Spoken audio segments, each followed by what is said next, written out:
नमस्कार। आज बात करेंगे अरावली पर्वतमाला पर चल रही एक बहुत बड़ी कानूनी लड़ाई की।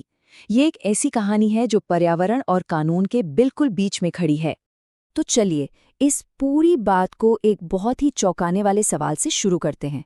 जरा सोचिए, क्या हो अगर देश की सबसे पुरानी माउंटेन रेंज का लगभग 90% हिस्सा अचानक अपनी कानूनी सुरक्षा ही खो दे? जी हाँ, यही वो सवाल है जो आज अरावली के भविष्य पर मंडरा रहा है।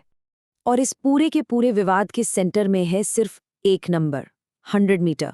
जी हाँ, ये जो इतना साधारण सा लगने वाला आंकड़ा है ना, यही आज एक बहुत बड़े इकोसिस्टम की किस्मत का फैसला कर रहा है। तो चलिए अब जरा गहराई से समझते हैं कि आखिर हुआ क्या है। हाल ही में एक ऐसा फैसला आया है जिसने दशकों पुराने प्रोटेक्शन लॉज पर ही सवाल खड़े कर दिए हैं। ये है वो फैसला जिसने सब कुछ बदल कर रख दिया।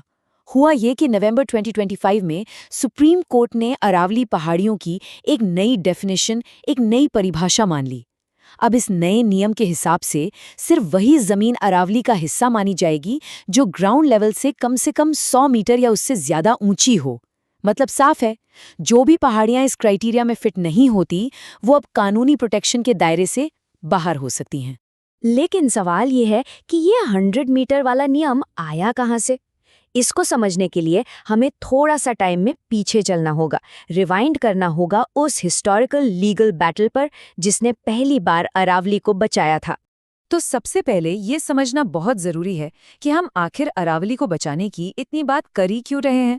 देखिए, ये सिर्फ कुछ पहाड़ियां नहीं है, ये भारत की सबसे पुरानी माउंटेन रेंज है। ये दिल्ली एनसीआर के लिए एक नेचुरल ग्रीन बैरियर का काम करती है, पोल्यूशन को रोकती है, थार रेगिस्तान को फैलने से रोकती है, हमारे ग्राउंड वाटर को रिचार्ज करने के लिए क्रूशल है, और हाँ, अनगिनत पेड़ पौधों और जानवरों का तो ये घर है ही। इसका इकोलॉजिकल बैलेंस पूरे नॉर्थ इंडिया के लिए बहुत ही ज्यादा जरूरी है। और इस प्रोटेक्शन की पूरी कहानी में जो एक हीरो की तरह सामने आए वो थे एनवायरमेंटल एक्टिविस्ट MC मेहता। उन्होंने MC मेहता बनाम भारत संघ के नाम से एक PIL मतलब एक जनहित याचिका फाइल की थी, और इसी याचिका ने अरावली में जो बेहिसाब इल्लीगल माइनिंग और डिस्ट्रक्शन हो रहा था उसे सीधा सुप्रीम कोर्ट के सामने ला खड़ा किया। उस वक्त हालात बहुत खराब थे। पत्थर और ग्रेनाइट के लिए पहाड़ियों को लिटरली फ्लैट किया जा रहा था। तो जब MC मेहता ने ये PIL फाइल की, सुप्रीम कोर्ट ने फौरन एक्शन लिया। सबसे पहले तो जितनी भी अनअप्रूव्ड माइनिंग थी उस पर रोक लगा दी गई, और फिर एक लैंडमार्क जजमेंट में कोर्ट ने पूरी अरावली रेंज को एक इको सेंसिटिव जोन डिक्लेयर कर दिया। मतलब एक ऐसा नाजुक इलाका जिसकी हिफाजत करना अब कानूनी तौर पर जरूरी था। अब देखिए, सुप्रीम कोर्ट का ये जो फैसला था ना, वो सिर्फ इमोशंस पर बेस्ड नहीं था। इसके पीछे एनवायरमेंटल लॉ के 3 बहुत ही मजबूत पिलर्स थे, 3 बहुत ही जरूरी सिद्धांत। ये 3 प्रिंसिपल्स आज भी हमारे एनवायरमेंटल लॉ की बैकबोन है। पहला, सस्टेनेबल डेवलपमेंट, मतलब डेवलपमेंट ऐसा हो जो फ्यूचर जनरेशंस के लिए भी रिसोर्सेज बचा कर रखे। दूसरा, प्रिकॉशनरी प्रिंसिपल, इसका मतलब है कि अगर किसी काम से पर्यावरण को बड़ा खतरा हो सकता है तो सबूत का इंतजार मत करो, उसे रोकने के लिए पहले ही एक्शन लो। और तीसरा, पोल्यूटर पेज प्रिंसिपल, यानी जो एनवायरनमेंट को गंदा करेगा उसकी सफाई का खर्चा भी वही उठाएगा। इन्हीं 3 पिलर्स के दम पर अरावली को बचाया गया था। तो चलिए अब फास्ट फॉरवर्ड करके आज के समय में वापस आते हैं, देखते हैं कि ये जो नया 100 मीटर वाला नियम है ये उस हिस्टोरिकल जजमेंट के सामने एक नए चैलेंज की तरह कैसे खड़ा हो गया है। ये जो चार्ट है ये इस पूरे विवाद की ग्रेविटी को दिखाता है। क्रिटिक्स और एनवायरमेंटलिस्ट्स का ये मानना है कि अरावली की करीब 90% पहाड़ियां 100 मीटर से कम ऊंची हैं। इसका सीधा सा मतलब ये हुआ कि ये नया नियम रेंज के एक बहुत बहुत बड़े हिस्से को कानूनी प्रोटेक्शन से बाहर कर सकता है, और ये जो 2 बार्स के बीच का गैप है वो इस बात को बिल्कुल साफ साफ दिखा रहा है। तो इस पूरे मुद्दे की 2 साइड हैं। एक तरफ है एनवायरमेंटलिस्ट जिनका कहना है कि ये नियम माइनिंग और रियल एस्टेट के लिए रास्ते खोल देगा, और उन्होंने इस फैसले को रिव्यू करने के लिए चीफ जस्टिस ऑफ इंडिया को ऑफिशियली रिक्वेस्ट भी की है। वहीं दूसरी तरफ है सरकार का पक्ष। एनवायरनमेंट मिनिस्ट्री का कहना है कि 90% इलाका फिर भी प्रोटेक्टेड रहेगा, और जो कोर सेंसिटिव एरियाज हैं वहां किसी भी तरह की नई माइनिंग को अलाउ नहीं किया जाएगा। तो फिर आज की तारीख में सिचुएशन क्या है?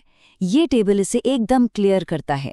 जो नई डेफिनेशन है उसे कोर्ट ने एक्सेप्ट कर लिया है। सस्टेनेबल माइनिंग के लिए एक मैनेजमेंट प्लान बनने तक कोई नई माइनिंग लीज नहीं दी जाएगी। लेकिन एनवायरमेंटलिस्ट इस रूल को लीगली चैलेंज कर रहे हैं और ग्राउंड पर, खासकर राजस्थान में, प्रोटेस्ट अभी भी चल रहे हैं। मतलब ये मामला अभी खत्म नहीं हुआ है। तो आखिर में इस पूरी कहानी का बड़ा मतलब क्या है? देखिए, ये लड़ाई सिर्फ एक नियम या एक माउंटेन रेंज के बारे में नहीं है, ये उससे कहीं ज्यादा बड़ी है। यहाँ पर जो असली मुद्दा है वो है डेवलपमेंट और एनवायरनमेंट के बीच बैलेंस का। ये केस हमें दिखाता है कि कैसे कानून में सिर्फ एक शब्द, एक डेफिनेशन बदलने से एक पूरे इकोसिस्टम का फ्यूचर बदल सकता है। और सबसे इम्पोर्टेंट बात, ये हमें याद दिलाता है कि हमारे एनवायरनमेंट को बचाने में जुडिशरी यानी हमारी न्यायपालिका और हम जैसे अवेयर सिटीजन्स का रोल कितना वाइटल है। एक कोर्ट है जो इस पूरी सिचुएशन को I think perfectly sum up करता है। ये मामला पर्यावरण कानून, न्यायिक समीक्षा और हमारे पारिस्थितिकी तंत्र के वास्तविक संरक्षण के बीच की उस बारीक रेखा को उजागर करता है जिस पर सब कुछ टिका है। हम सचमुच एक बहुत ही नाजुक मोड़ पर खड़े हैं। और आखिर में ये पूरी कहानी हमें एक बहुत बड़े सवाल के साथ छोड़ जाती है। डेवलपमेंट और कंजर्वेशन के बीच वो जो लाइन है, वो बैलेंस है, वो आखिर कहाँ खींची जानी चाहिए? अरावली का फ्यूचर और शायद हमारा भी इसी सवाल के जवाब पर टिका है।